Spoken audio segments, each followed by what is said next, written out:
Welcome to another deep dive. We always love getting to take a closer look at some really interesting sources. Yeah, these deep dives are always so fascinating. And the stuff we get to look at, it's incredible, really. Right, like we find these hidden gems. And I mean, I always learn so much doing these. Me too, definitely.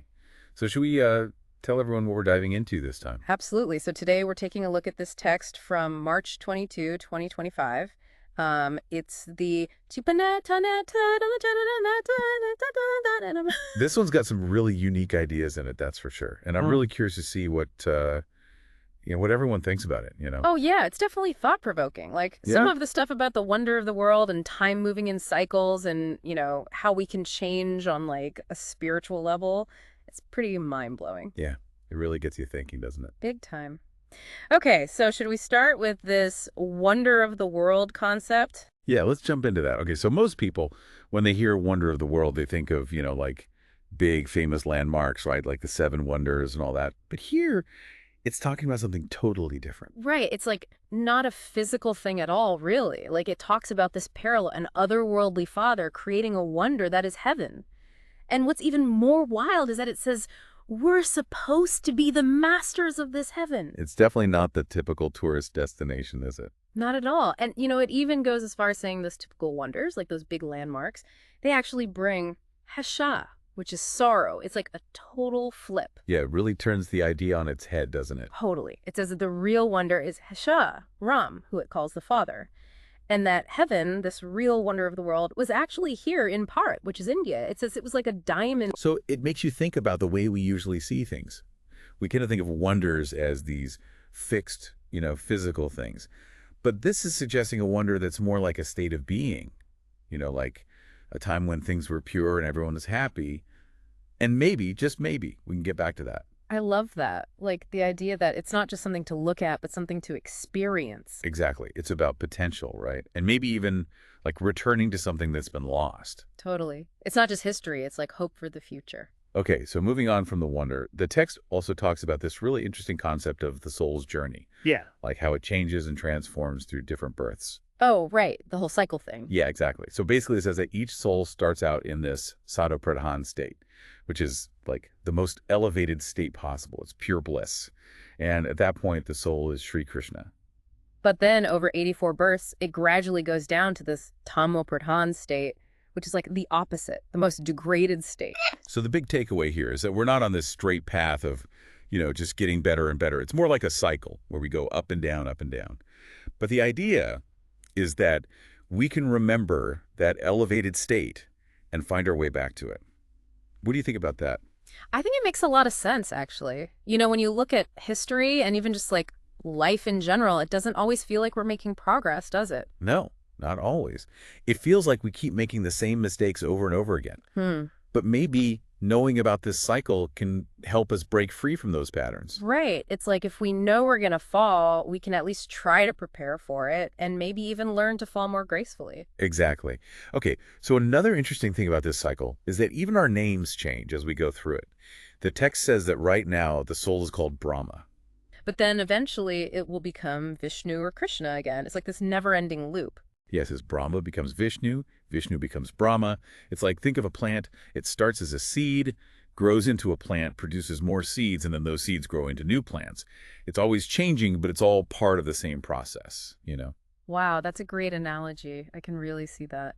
And it's not just about individual souls, right? Like it talks about these Brahma Mukh Vanshali Brahmin, who are like the spiritual descendants of Brahma. Yeah, and they go through this whole cycle, too. They start as deities, then they go through different stages and end up as Shudra, which is considered the lowest level. And now, according to the text, they're on their way back up, becoming Brahmas again. So what I'm getting from this is that this cycle is like a framework for understanding everything, like not just individual lives, but human history and spiritual evolution as a whole. It's not a straight line, it's a circle, or maybe even like a spiral. Exactly. It's like a cosmic dance, constantly moving and changing. Okay, now, there's a really important figure in this whole cycle, and that's the father, who's also called Bak and Shiv Baba. Right. The text talks a lot about what the father does for us. Yeah, so it says the father's company. It takes across the two lines and it makes you an elastic, which is a believer, and a Trakeldarshi, someone who knows the past, present, and future. And most importantly, the father, provides liberation, trepway, and also liberation in life. So it's not just about escaping this cycle, but about finding freedom within it. Yeah, it's like understanding the rules of the game so you can play it better, and not just play it, but enjoy it. Exactly. So the father isn't some fortune teller, but more like a coach, helping us understand this cosmic game and how to win. Right. And the Father also gives us this incredible knowledge. It's the knowledge of the Creator and the creation. Its beginning, its middle, and its end. It's like the ultimate knowledge of how everything works from start to finish. And the text even says it's Bagwanuwach, which means God's words. And we, the people receiving this knowledge, are considered students. It's like going to the best university in the universe, right? Absolutely. And the curriculum, existence itself. Okay, so we've got this amazing teacher, this incredible knowledge, but the text also mentions these forces that can get in our way, right? Oh, yeah, definitely. It talks about Maya, which is illusion. And it says that while the Father is trying to make us temple worthy, this Maya is really strong. So Maya is like this veil, right? It keeps us from seeing things clearly and makes us attached to the material world with all its ups and downs. Exactly. And the text contrasts the sang, or company, of the Father, which leads to liberation, with the kusang, or bad company, of Ravine, who represents all those negative things we get caught up in. Like the five vices, right? And it says that hanging out with Ravan leads to DIT, which is like degradation. Yeah, like we get pulled down further into the cycle. So it's really important to choose our company wisely, and not just the people we hang out with, but also the ideas and influences we let into our lives. Right, because those things can affect us just as much as any physical company, if not more. And what's interesting, it even talks about satsang, which is the company of truth in bhakti, or devotion. But it says that even during satsang, we can still be going down spiritually. Really?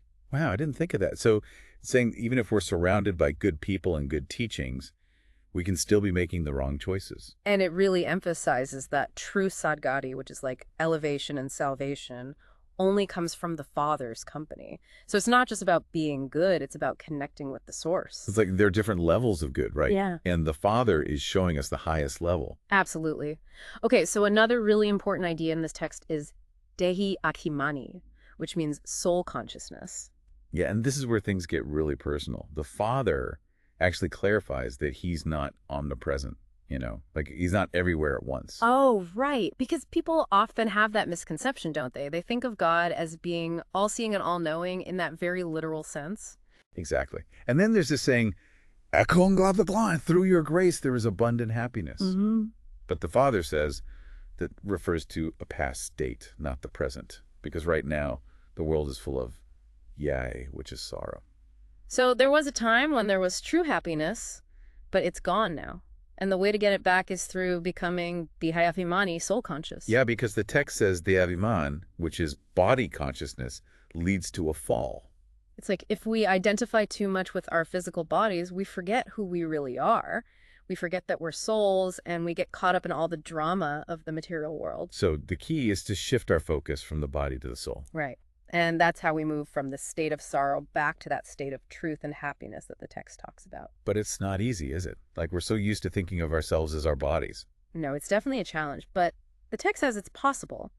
And, it's not just about personal happiness either. It's about becoming goddess's goddess.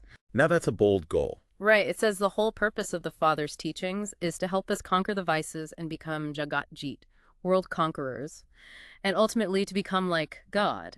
And the way to do that is by remembering the Father alone, Mamekam Yad Karo, and by becoming pure. So it's like by remembering our true connection to the divine, we can tap into that divine power and overcome all the negativity in the world. And it's not just about our own individual transformation. It's also about helping others, right?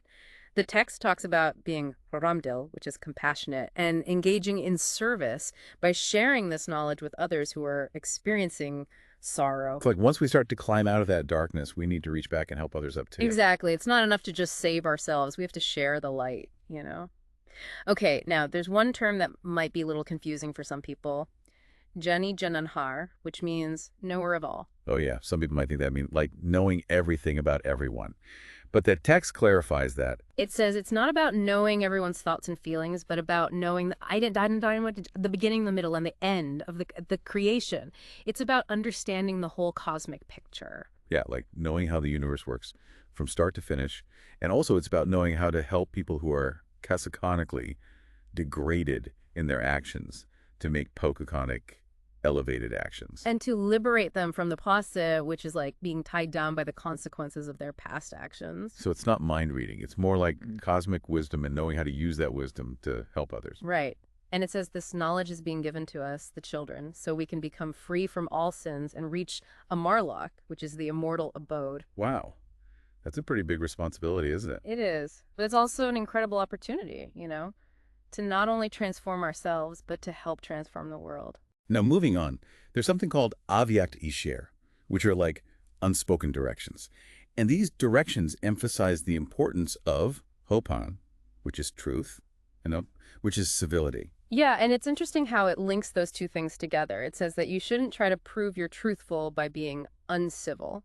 Like, what good is truth if you're just using it to hurt people? Exactly.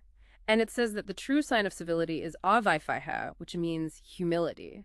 And that humility is actually essential for avakan, which is building or creating. It's like if we're too proud, we can't really build anything lasting, Right. We need to be able to work with others, to be open to their ideas, and to be willing to learn from our mistakes. And it says that the power of knowledge is avaiha, which is peace, and avtai, which is love, while the power of ignorance is agaiha, which is anger. So if we want to create a better world, we need to start with ourselves. We need to cultivate peace and love in our own hearts. And let go of anger and resentment. And it says we need to make every virtue and every point of knowledge a haita, which is like a habit, something that's just ingrained in us. It's like we need to live this knowledge, not just think about it. Yeah. It has to become part of who we are. Absolutely. Now, there's this really powerful quote from Mateshwariji that we need to talk about. It says, Yani tu atma bashan ki bulhon es 100 guna dand, which basically means that knowledgeable souls receive 100 times the punishment for their mistakes. Whoa, that's intense. Right. It's like the more we know, the more responsible we are for our actions. Because if we know better, we should do better, right? And if we don't, the consequences are going to be much more serious. Exactly. It's a huge responsibility. Yeah. So this deep dive has been all about taking a look at this really fascinating and complex text. We've seen how it presents the cyclical view of time and spiritual states, with the Father playing a crucial role in guiding us towards liberation. We've talked about the importance of becoming soul conscious, of choosing the right company, and of striving for truth and civility in all our interactions. We've also seen how this text challenges our conventional ideas about wonders, about happiness, and even about what it means to be all-knowing. And it's left us with a lot to think about, wouldn't you say? Absolutely. It's given us a new lens through which to view history, spirituality, and even our own lives. And I think it's really made us question our own roles in this whole cosmic drama. What are we here to do? How can we contribute to making the world a better place? And on that note, I have a final thought for you, our listener. Given this idea of cycles and the potential for spiritual growth, what do you think your part is in this unfolding story? What can you do to help bring about that wonder of the world that the text talks about? Maybe it's time we all took a closer look at the company we keep, the choices we make, and the impact we have on the world around us. Thanks for joining us on this deep dive. We hope you keep exploring these ideas. And maybe, just maybe, we can all start to create that wonder of the world together. See you next time. Until then.